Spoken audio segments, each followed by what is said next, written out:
When economists and historians were surveyed, the vast majority believed that economic growth, not unions, was to thank for our reduced work week. In fact, only 5 to 6% thought that unions were the primary cause. So, what's going on here?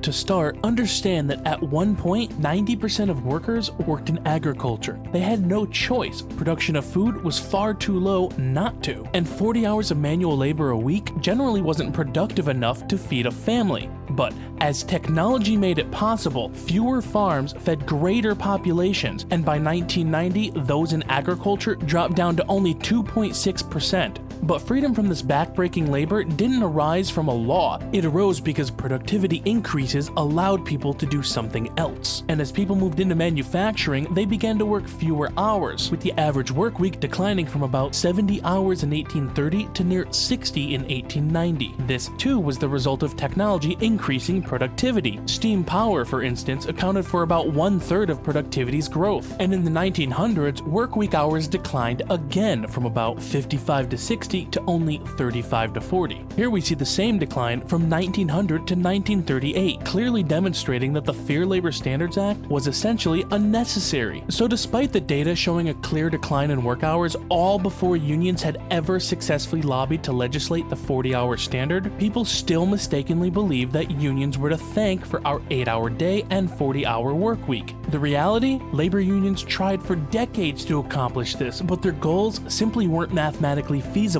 until per capita GDP and productivity increased. Yes, unions demanded a shorter workday and work week, but productivity increases and economic growth gave it to us.